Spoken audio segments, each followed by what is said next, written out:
Jumpa kembali bersama Cucu Luther di sini. Apa kabar saudara dan saudari yang terkasih dalam Tuhan kita Yesus Kristus? Semoga kita semua senantiasa diberkati oleh Tuhan dalam setiap aktivitasnya. Nah, saudara dan saudari sekalian, pada tanggal 14 Februari 2024, seluruh rakyat Indonesia baik yang berada di dalam negeri maupun di luar negeri akan berpartisipasi dalam pemilihan umum untuk memilih wakil-wakil kita, pemimpin-pemimpin kita yang akan membawa kita, mengurusi kita selama 5 tahun ke depan ya. Ada pemilu presiden, ada pemilu legislatif baik DPRD pusat, DPRD provinsi maupun DPRD kabupaten dan kota, serta pemilu senator atau DPD ya. Nah, saudara dan saudari yang terkasih, untuk pemilu presiden seperti kita sudah ketahui bersama, terdapat 3 pasangan kandidat presiden dan wakil presiden. Pasangan pertama adalah Anies Baswedan dan Muhaimin Iskandar. Pasangan kedua adalah Prabowo Subianto dan putra dari Presiden Jokowi saat ini, yaitu Gibran Rakabuming Raka. Dan kemudian pasangan ketiga adalah Ganjar Pranowo dan Mahfud MD. Nah, ada yang menarik ini saudara dan saudari sekalian, mungkin dalam tema-tema atau kampanye atau penyampaian visi misi dari para pasangan calon, kita akan menilai bagaimana pandangan mereka tentang keberagaman di Indonesia, bagaimana mereka akan memberikan komitmen mereka untuk menjaga keutuhan bangsa ini, termasuk juga kepentingan semua warga negara, termasuk kepentingan kita sebagai umat Kristiani ya. Menariknya dalam pemilu kali ini diikuti oleh salah satu kontestan yang pernah menghebohkan, pernah melakukan suatu hal yang heboh, yang menurut Cucu ya, dan bisa dikategorikan mengganggu jalannya peribadatan umat Kristiani. Siapakah kandidat calon presiden tersebut? Mari kita ikuti bersama dalam penjelasan Cucu ini ya. Kandidat tersebut adalah Anies Baswedan. Hal itu dia lakukan sewaktu dia masih menjabat sebagai gubernur daerah khusus ibu kota Jakarta. Laporannya ini bisa kita lihat di Cucu lansir dari medioindonesia.com ya, dengan artikel berjudul Anies interupsi misa Natal di katedral. Ini kata Kardinal Suharyo. Mari kita ikuti bagaimana jalannya interupsi atau gangguan pada misa Natal itu yang dilakukan oleh Anies Baswedan. Kedatangan Gubernur DKI Jakarta Anies Baswedan di tengah-tengah misa di Gereja Katedral Jakarta pada Selasa 24 Desember mendapat sorotan dari Uskup Keuskupan Agung Jakarta Ignatius Kardinal Suharyo. Menurut Romo Kardinal Suharyo, Anies datang lebih awal dari yang sudah dijadwalkan. Kardinal mengatakan, saya tidak mengatakan kebetulan, Tuhan menyelenggarakan. Beliau itu harusnya datang jam 21.30 WIB ketika ibadah kedua akan dimulai, tetapi beliau datang jam 20.15, ungkap Suharyo di Katedral Jakarta. Kedatangan Anies sontak mengganggu jalannya misa. Menurut pendapat banyak orang, kata Suharyo, ibadah jangan dipotong di tengah jalan. Namun apabila Anies harus menunggu hingga pukul 22 WIB, Suharyo menganggap itu terlalu lama. Maka kalau Anies berkenan, silakan masuk di tengah-tengah ibadah ketika pastor harusnya membawa khotbah. Yang disampaikan Pak Gubernur kan khotbah dalam tanda kutip katanya. Ya, ini merupakan bentuk sindiran halus ya dari Bapak Kardinal ya. Kalau kita telah secara bersama ya. Beliau itu kan orang Jawa, jadi sindiran-sindirannya itu disampaikan dengan kemasan yang halus ya. Kita lanjut lagi. Walakin Suharyo memastikan bahwa kejadian tersebut bukan sebuah persoalan. Ya, beliau memaafkan.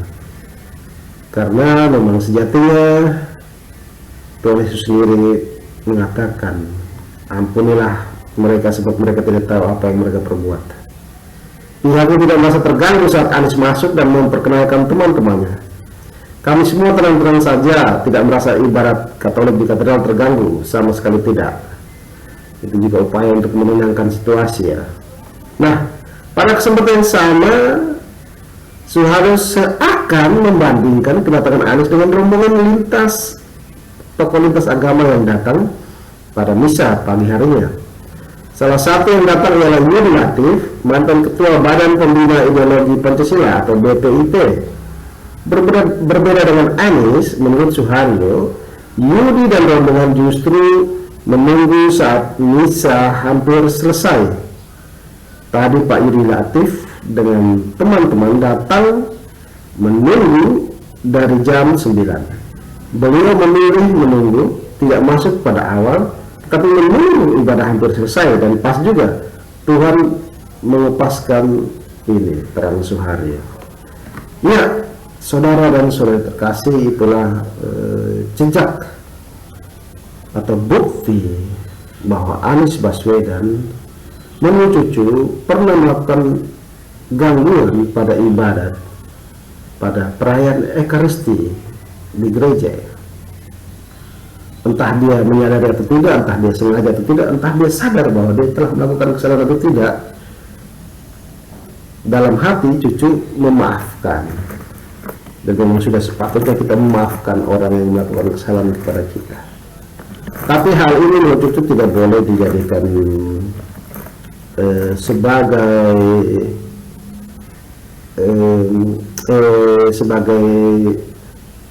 excuse ya, tidak boleh dibiarkan terus terjadi. Kita juga harus mengingatkan kepada siapa saja pemimpin-pemimpin kita untuk tidak mengganggu jalannya peribadatan dalam gereja. Soal kenapa Anies buru-buru ini ya, mungkin situasi saat itu dia tidak sabar menunggu, tapi cucu melihat bahwa di samping itu dia juga ingin menunjukkan bahwa dia adalah pemimpin yang mencintai keberagaman dengan menyampaikan selamat Natal di gereja dan sebagainya. Kenapa ini penting? Karena waktu menjadi gubernur, sebelum menjadi gubernur itu kampanye-kampanye kelompok-kelompok pendukung Anies saat itu sangat mengganggu keberagaman kita. Mereka menggunakan dalil-dalil agama untuk menyukseskan pemimpin yang mereka calonkan, yaitu Anies Baswedan dan Sandiaga Uno kala itu, dan memojokkan kelompok-kelompok atau orang lain yang tidak sepaham dengan mereka, dan di mana mereka juga membawa sentimen-sentimen agama di balik itu ya. Dan pemimpin harus sesuai sama agama mereka lah, dan sebagainya. Jadi kenapa Anies ngotot pengen mengucapkan ucapan selamat Natal, agar dia mau memberi kesan bahwa dia bukanlah pemimpin yang anti keberagaman seperti itu. Dan caranya salah dengan menginterupsi jalannya misa, di mana seharusnya pastor atau pemimpin Ekaristi memberikan homili. Homili adalah bagian penting dari perayaan Ekaristi. Nanti cucu akan menjelaskan betapa pentingnya homili sebagai bagian dari rangkaian peribadatan misa kita. Maka akan melihat makna homili dalam liturgi, merupakan bagian dari liturgi sabda dalam perayaan Ekaristi. Ini cucu kutip dari paroki mdk.or.id, silakan dicek saja ya. Mari kita ikuti bersama. Setelah Injil dibacakan, sampailah kita pada homili. Homili berisi penjelasan atas bacaan kitab suci dalam misa atau ibadat. Jadi homili harus selalu bertolak dari kitab suci. Homili liturgis harus sungguh diistimewakan, begitu yang disebut dalam Katekismus Gereja Katolik artikel 132. Oleh karena statusnya yang istimewa ini, homili hanya dapat diberikan melalui uskup, imam, atau diakon. Ingat ya, hanya dapat diberikan melalui uskup, imam, atau diakon. Di antara bentuk-bentuk khotbah, homililah yang paling unggul, yang adalah bagian dari liturgi itu sendiri dan direservasi bagi imam atau diakon. Dalam homili itu hendaknya disajikan misteri-misteri iman dan norma-norma hidup Kristiani dari teks suci sepanjang tahun liturgi. Begitu kata kitab Hukum Kanonik artikel 767 ayat 1 ya. Mengapa hanya kaum tertabis saja yang diperbolehkan memberikan homili? Di sini kita harus memahami bahwa melalui tabisan, entah itu tabisan uskup, presbiterian atau imamat, serta tabisan diakonat, seorang klerus dikhususkan untuk melayani gereja. Dalam melayani gereja, tugas utama mereka adalah mewartakan Injil Allah kepada semua orang demi keselamatan. Berkaitan dengan hal ini, Santo Paulus mengatakan, karena Injil adalah kekuatan Allah yang menyelamatkan setiap orang yang percaya. Bisa dicek di surat Roma 1 ayat 16. Homili itu sendiri berakar dari tradisi nabi-nabi Yahudi dalam menjelaskan dan menafsirkan kitab suci di sinagoga yang disebut sebagai Midrash Haggadah. Sejak zaman gereja perdana, praktik homili sudah dilakukan. Hal ini terlihat dalam Kisah Para Rasul bab 2 ayat 42 mengenai cara hidup jemaat perdana. Mereka bertekun dalam pengajaran rasul-rasul dan dalam persekutuan. Bertekun dalam pengajaran rasul-rasul berarti bertekun dalam pengajaran sabda Allah yang tertulis dalam kitab suci yang disampaikan melalui para rasul. Jadi ketika kita mendengarkan homili, kita mempraktikkan apa yang dilakukan oleh jemaat perdana, yaitu bertekun dalam pengajaran para rasul yang dalam hal ini adalah uskup, imam, atau diakon. Homili merupakan bagian integral dari liturgi sabda. Seperti yang telah disampaikan sebelumnya, bahwa Yesus hadir melalui sabda yang dibacakan. Begitu juga dalam homili. Imam yang sedang menyampaikan homili merupakan simbol kehadiran Kristus atau in persona Christi. Partisipasi aktif umat adalah mendengarkan dan meresapi homili yang disampaikan oleh imam. Iman timbul dari pendengaran, dan pendengaran oleh firman Kristus. Roma bab 10 ayat 17. Demikian Santo Paulus pernah mengatakan, proses terjadinya iman berawal dari mendengarkan sabda Kristus yang kemudian kita oleh dengan akal budi lalu masuk ke dalam hati kita. Jadi melalui homili sabda Kristus diteruskan kepada umat beriman supaya misteri-misteri iman yang dinyatakan oleh Allah melalui Kristus dapat dimengerti, dihayati, dan dilakukan. Untuk selanjutnya silakan baca sendiri ya. Nah, saudara dan saudara yang terkasih dalam Tuhan kita Yesus Kristus, di sini kita sudah melihat betapa pentingnya homili yang merupakan bagian dari rangkaian perayaan Ekaristi. Homili saja harus disampaikan oleh kaum tertabis, ya, uskup, imam, atau diakon. Di luar itu tidak. Umat Katolik awam pun tidak. Bagaimana mungkin seorang yang bukan Katolik, bukan siapa-siapa, tiba-tiba datang menginterupsi dan mengambil berbicara dalam sesi homili itu? Apakah itu bukan merupakan suatu interupsi atau gangguan dalam perayaan Ekaristi, dalam ibadah tertinggi dari gereja?